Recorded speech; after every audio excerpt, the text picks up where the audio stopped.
The tension between Devin Haney and Gervonta Davis is still brewing, and now Gervonta has confronted Devin in person.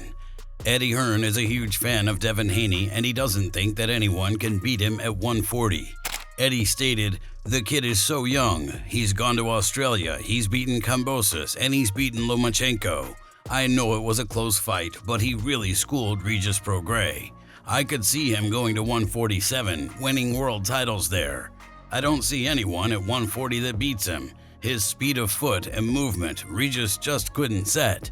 People say Regis should have thrown more. He was trying to get there to throw, and every time he goes to get there, Devin is over here hitting him with 3 shots." Floyd Mayweather Sr. tried to bring up old sparring sessions as a way to figure out who would win now. Ask the question.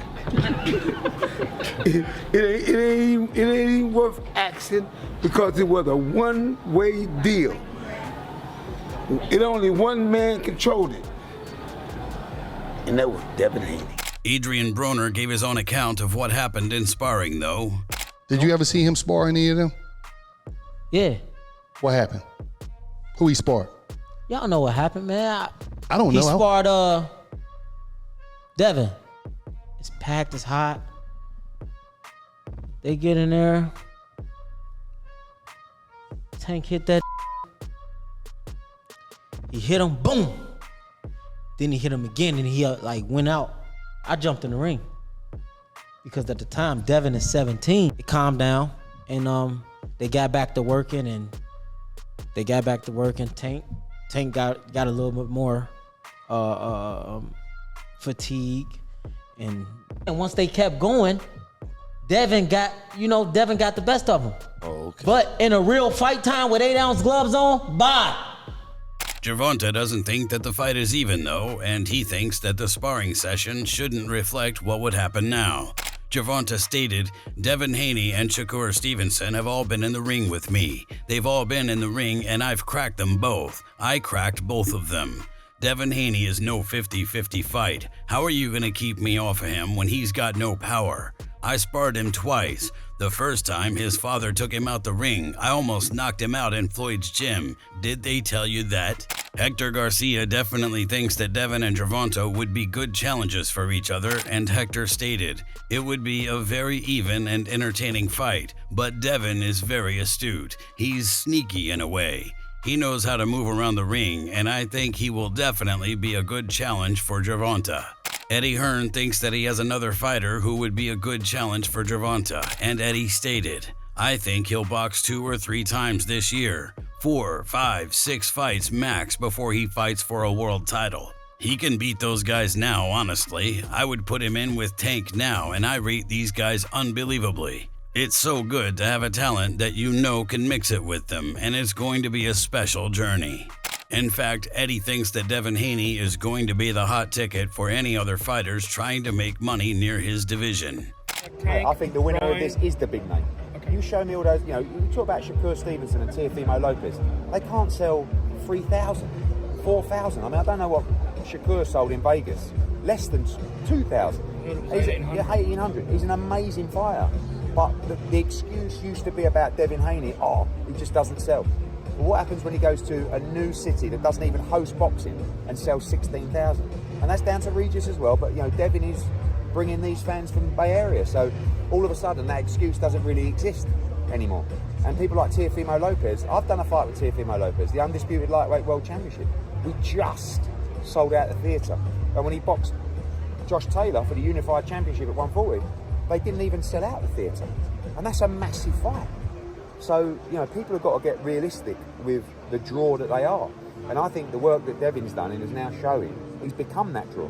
Eddie, you mentioned Teofimo, and what about Tank Davis' team? Do you think Tank Davis' team will see that, like, he sold 16,000, so now that he can't sell, so it's a good fight? I think Gervonta's going to do what Gervonta, they always want to keep it in-house, and who knows the actual finances of the Amazon deal, how that works, what they need, but all those guys are going to need the winner of this fight, because you've seen what they're going to do. They're doing at the gate, they're doing the numbers, and I think if the performance is sensational, it's going to put the winner of this fight in an unbelievable position.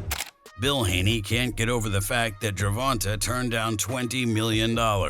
Bill stated, "I'm talking to you, the ex-face of boxing. This is the Devin Haney era. Bro, you turned down $20 million guaranteed. $20 million, bro. Are you serious, bro?" Gervonta has confirmed that he definitely turned down a $20 million offer, and he stated, "You are still listening to that old sad brother. Bill can't even reach the brother he needs to talk to, but for sure, I'm turning down $20 million guaranteed."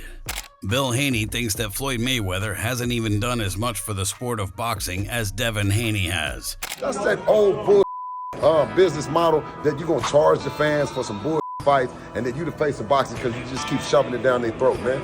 The Mayweather era, that's over with, man. It's the Devin Haney era. That Mayweather shit is over with, man. You hear me? Over with. Floyd ain't never did what Devin did at 25. Tank ain't did it, nobody else ain't did it. Listen, y'all just scared to say it, but I'm not. I believe in my son. In fact, Devin thinks that Floyd messed up the sport of boxing, and Devin stated, "We could change the whole dynamic of boxing and make it like the UFC. Those guys fight each other, lose, fight again, and maybe even bigger fights after a loss. Floyd made boxing bigger, but he kind of messed up the game with the undefeated record, so guys don't want to fight each other. They just want to keep the O.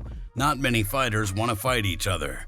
They try to get the most money for the easier fights possible. Not all fighters. I'm not here to bash them all. There are some fighters out there who want to test themselves and fight the best. Look at Canelo. He goes up and down the weight classes. It's just some fighters who don't." Bill Haney thinks that Devin has outdone everyone that he's been up against. Bill stated, "Nobody has outdid Devin in terms of Tank's dance partners. You don't have to down the other fighter to validate what you are and what you bring to the table. Tank and his team have consistently lied to the people. So a message to all the fans, stop letting Tank and his team on your head and tell you it's rain with these insignificant fights and saying it's for the culture. Devin represents the culture and represents boxing and what boxing should be and what boxing is." Leonard Ellerby doesn't think that Devin can do anything better than Davis though, and Leonard stated, "Everything that he does, Tank does better. Everything. He's a very good fighter though." This is the part that I wouldn't say annoys me. You'll hear people clamoring, "Oh, the winner of this and the winner of that." That doesn't work like that. I'm going to put this out there. Just because Haney has belts, that doesn't make you an A-side. Belts or no belts, Tank is that dude. People don't understand how that kind of stuff works. But at the highest level, this is how it goes. As it relates to this, and this is kind of funny, I'm going to put this out there too. It's gonna piss some people off, but Bob Arum doesn't even think he's the best fighter in the top-ranked stable. It's none of my business anyway. I don't care how they do. He's made that known. That tells you everything you need to know. Leonard definitely thinks that Gervonta is the money fighter, and he thinks a fight between him and Devin Haney or Shakur Stevenson isn't really that big. Leonard stated, "I tell people all the time, Tank is his own boss, and when he's ready to go, he's going to let you guys know. I'm going to let you guys know he put up a post today, and he said that I'll see you guys in the early part of next year. Tank is that dude, and none of them dudes is f***ing with Tank. Me personally, I respect them all, but y'all gonna see the timing of these fights, and I can say that most of these people don't know anything about the business of boxing. They really don't. The fight that they think is big, what's considered big? I don't know. When you guys consider big, but Tank's been making 8-figure money for a minute. Early in their career, Devin and Gervonta met each other, and they even commented on never having Twitter beef with one another. Hey, Dave, hold on. Hey, Dave. Hey, Dave. Let me get you 1 second. Dave, let me just 1 second real quick. Let me get this picture real quick. My video was... Okay, we'll be 1 second. Y'all stop it. What's up? Are we looking at the future? All love over here, bro. I know it's love. B, come on in here, B. Come on inside, B.